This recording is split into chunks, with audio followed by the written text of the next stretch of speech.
नमस्कार। भारतीय साहित्य के महासागर महाभारत में अनमोल मोतियों की कमी नहीं है। लेकिन क्या आप जानते हैं कि कुरुक्षेत्र के मैदान में युद्ध शुरू होने से ठीक एक दिन पहले एक ऐसा वाक युद्ध हुआ था जिसने कौरवों की रणनीति बदल दी थी।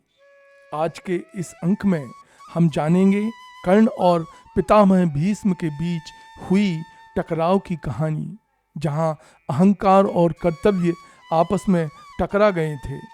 भीष्म ने कर्ण को अतिरथी मानने से इनकार क्यों किया और आखिर क्यों कर्ण ने प्रतिज्ञा ली कि जब तक भीष्म सेनापति रहेंगे वह शस्त्र नहीं उठाएगा। आइए इतिहास के इन पन्नों को पलटते हैं और जानते हैं कि कैसे अंत में बाणों की सैया पर लेटे पितामह से कर्ण ने अपनी भूल की क्षमा मांगी। युद्ध आरंभ करने से एक दिन पहले पितामह भीष्म दुर्योधन को धीरज बंधाने के लिए उनके पक्ष में वीरों की युद्ध कुशलता एवं दूसरी खूबियों को सुविस्तृत वर्णन करने लगे। अपनी ओर से लड़ने वाले वीरों की विशेषताएं सुनकर दुर्योधन का हौसला बढ़ता गया। इतने में कर्ण का जिक्र आया। भीष्म ने कहा, मैं कर्ण को बड़ा भारी वीर नहीं मानता, यद्यपि वह तुम्हारे स्नेह का पात्र बना हुआ है। पांडवों के प्रति तुम्हारे मन में द्वेष भाव बढ़ाना उसी का काम था। अपने मुंह अपनी प्रशंसा करते वह कभी थकता नहीं, उसके गर्व की कोई सीमा ही नहीं। मैं तो अतिरथियों में भी उसकी गिनती नहीं करता। उसमें विवेक की बहुत कमी है। उसे दूसरों की निंदा करने का व्यसन हो गया है। इसके अलावा अपने जन्मजात कवच कुंडलों में से वह हाथ धो बैठा है, इसलिए वह युद्ध में हमारी अधिक सहायता कर सकेगा, इसमें मुझे शंका है। इसके अतिरिक्त परशुराम जी का शाप उसने और प्राप्त कर लिया है। इससे ऐन वक्त पर इसकी स्मरण शक्ति और नष्ट हो जाएगी। इस कारण इस बात की कोई आशा नहीं की जा सकती कि अर्जुन के साथ लड़ने पर कर्ण जीवित भी रह सकेगा।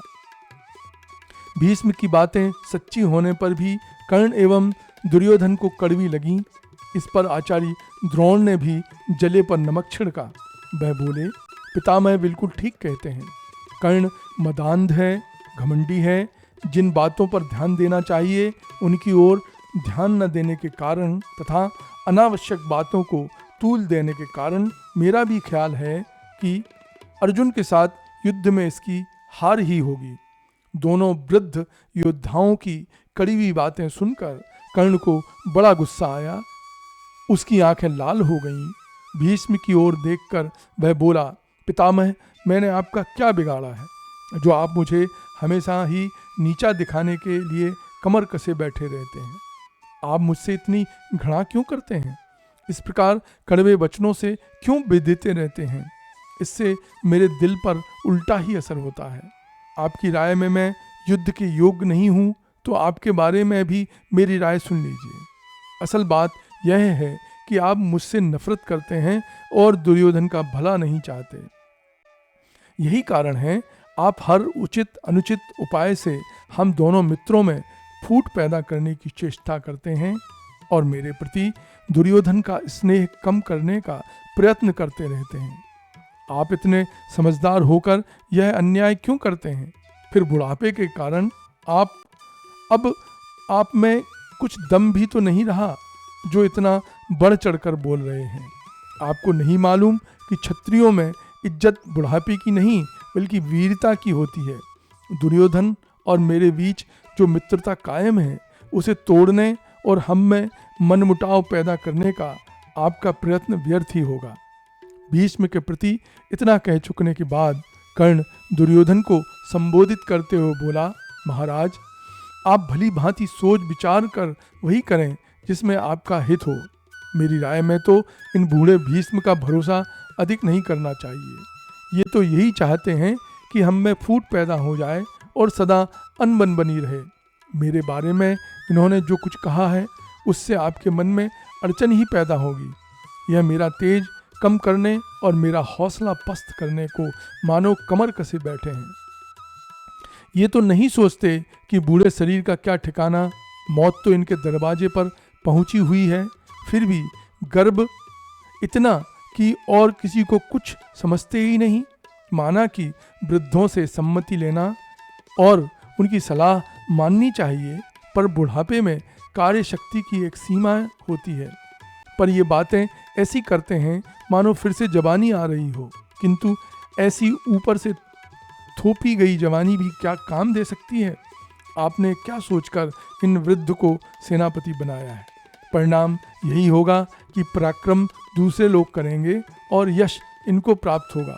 प्राणों पर तो खेलेंगे जवान और यश प्राप्त करेंगे बूढ़े।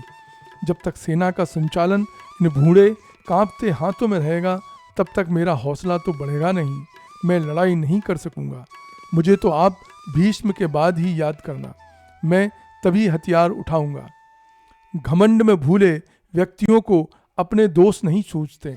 वे अक्सर यही समझते रहते हैं कि दोष बताने वाले में घमंड बहुत होता है। अपने दोष दूसरों के मुंह से सुनने में उन्हें नागवार गुजरता है। भीष्म को कर्ण की अनर्गल बातों पर क्रोध तो बहुत आया, पर उन्होंने समय की विषमता का विचार करके क्रोध पी लिया और बोले, कर्ण, परिस्थिति बड़ी विकट है और मेरे कंधों पर इसे संभालने का भार है। इसी कारण तेरे इन वचनों को मैंने सुन लिया और सह लिया। यदि यह बात न होती तो अब तक तुम जीवित न रह पाते। कौरवों के संपर्क में न जाने किस बुरी घड़ी में तुम आए कि जिससे उन पर यह भारी संकट आ पड़ा। इतना कहकर भीष्म ने अपने को संभाल लिया।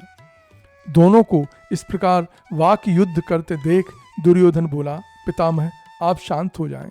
मैं तो आप दोनों की ही सहायता का अभिलाषी हूँ और दोनों की ही मदद से विजय प्राप्ति की आशा कर रहा हूँ। दोनों की महान वीरता का परिचय देने वाले हैं। कल सूर्योदय होते ही युद्ध शुरू होने वाला है। ऐसे अवसर पर हम आपस में न झगड़ें। भीष्म तो शांति ही हो गए थे, किंतु कर्ण अपनी जिद पर अड़ा रहा। उसने यही हट पकड़ ली थी कि जब तक भीष्म सेनापति रहेंगे तब तक वह हथियार नहीं उठाएगा। लाचार होकर दुर्योधन को यह मान लेना पड़ा और कर्ण का प्रण पूरा होकर रहा। महाभारत के युद्ध में पहले 10 दिन कर्ण ने लड़ाई में बिल्कुल हिस्सा नहीं लिया। हाँ, उसने अपनी सेना को अवश्य लड़ाई में भेजा। 10 दिन पूरे हुए। महारथी भीष्म का शरीर बाणों से बिधकर छलनी सा बन गया चुका था। युद्ध के मैदान में वह हताहत पड़े थे। तब जाकर कर्ण को होश आया और उसे अपनी भूल महसूस हुई। उसने भीष्म के पैर पकड़कर क्षमा मांगी और भीष्म ने कर्ण को क्षमा ही नहीं किया बल्कि आशीर्वाद भी दिया।